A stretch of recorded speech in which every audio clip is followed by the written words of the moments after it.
kayo po'y nakasubaybay kahapon sa pagdinig ng Senate Blue Ribbon Committee dito po sa tungkol sa panumaliang flood control projects. Ano po inasaloobin po dito, Congressman Ordonez? Well, alam mo, nakakabahala na nangyayari sa ating bansa. Konting ulan lamang ay bahanagan. At kami bilang isa sa vulnerable sector na ating society, ay masyadong lubhang apektado. Kami we are open the hardest hit pag dumarating ang kalamidad. At tayo ay nagpapasalamat kay Pangulo at kay Speaker Martin na iimbestigahan ang irregularities sa flood control para malaman natin kung sino ba talaga yung mga may kasalanan at dapat sila iparusahan. Kasi biro mo, lumalabas na yung 100 bilyon ay napunta lamang sa ilang kontratista. Na may mga kontratistang wala namang kapasidad, maliit ang kapital. Nakapagtataka kung bakit nakakakuha ng malalaking proyekto. Ganong hindi naman sila qualified. Ang nakakalungkot pa nga, nakarinig natin sa TV, napapanood sa TV, naririnig natin sa radyo, kamukha nung nangyari sa Mindoro. Biro mo, walang bakal. Ang simento napupulbos. Walang laman yung loob ng dam. Talagang pinagkakwartahan ng mga ilang taong ito. At ako naniniwala na hindi lamang kontratista ang dapat managot dito. Hindi naman mabubuo yan kung kontratista lamang. Marami involved. Taga-gobyerno. Sana kahit yung congressman na kasama riyan, masama sa parusahan para matigil na yung mga kalukuhan niya sa ating bansa. Opo, yung panawagan ng Opo. Oo, ako'y nalulungkot. Alam mo kung bakit? Opo. Pag kaming mga senior citizens ay nanghihingi ng pondo, Opo. konting pondo, hirap na hirap kaming humingi para kami nanlilimos sa gobyerno. Anong pondo ho? Para ho saan? Saan yung pondo? Particularly, Congressman, nahirap-hirap kayong kunin.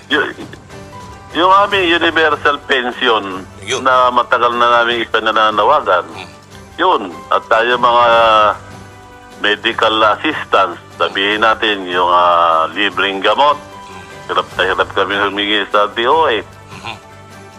Yung pre-vaccination, ang hirap humingi. Samantalang itong napakalalaking pondo na to, talagang inaayos nila kung paano makukuha. Yun ang hinanakit namin mga senior citizens. Kano ba yung hinihingi ninyo sana na pondo para sa universal pension? Yung universal pension itong 19 Congress, more or less, nasa 100B.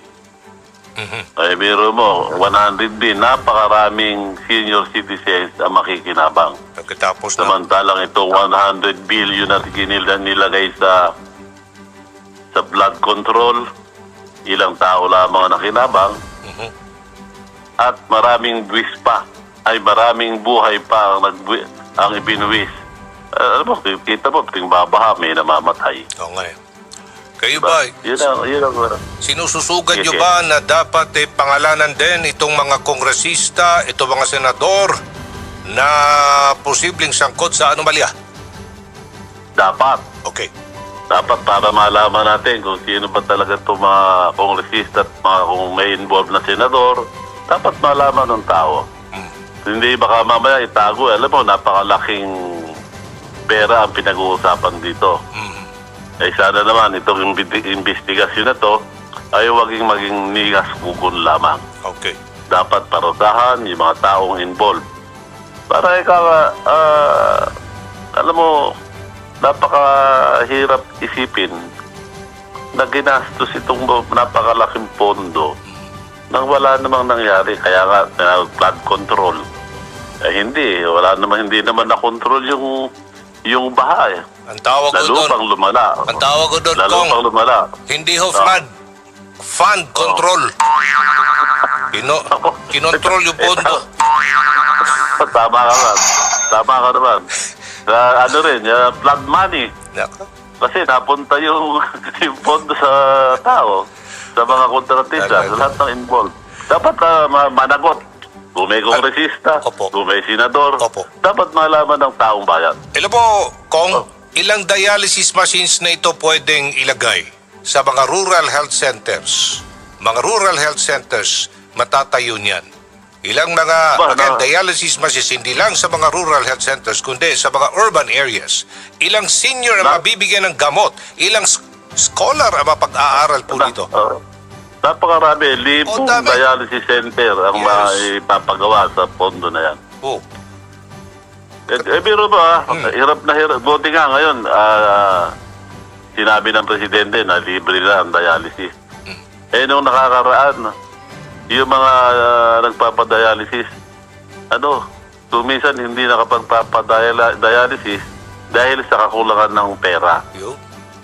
Maraming pumapalya sa pagdadialysis. Kasi nga, walang pera, kapos eh. Buti ngayon, ibinigay na lahat, libre, through PhilHealth. Napakanda. Kaya kung yung pinabanggit nung yung flood, sa flood, ginamit sa flood control, kung nilagay sa dialysis center, libong dialysis center ang may papagawa sa buong bansa. Nakita niyo ba ho yung na-feature sa TV ng isang kontratista? At dami niyang sasakyan. Wow! Nakita niyo ba yun? Oo. Mamahaling sasakyan pa. Dapat tutuloy. Nahanakin. Oo. Nakita ko yung napanood ko yung interview ni Julius Grabe. Babaw. Ang yabang pa.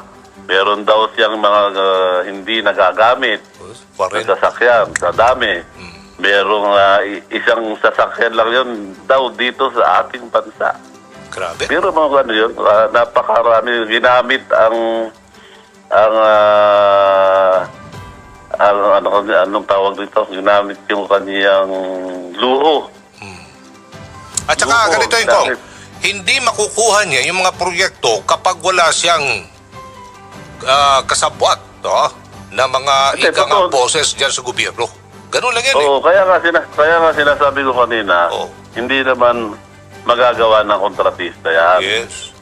Mayroon niyang kasapakat na taong gobyerno, may kasapakat siya na mambabatas. Diretsuhin na natin, merong mga hindi mabubuwang siyang sindikato Sindikato. kung isang tao lamang. Okay. Marami. Marami. Maraming salamat po sa Ako, inyo pong... ako magalit na yung mga kasamahan ko Opo. sa akin. Pero ang aking sinasabi, yung aking saloobin, naawa ako sa ating mga kababayan May na kilala, pinagpasasaan lamang nila. may kilala ho ba kayo? Na mga mambabatas ho na involved po dito? Sa manumalyang flood control projects? Mahirap din. Opo. Mahirap diretsuhin. Bahala natin. Bahala na yung mag-iimbestiga. Pero dapat, nila, pangalanan. Para malaman ng tao kung sino ba yung mga congressman, senador na yan. Sige sir. Thank you so much, Congressman. Okay. Opo. Maraming salamat. Adyo.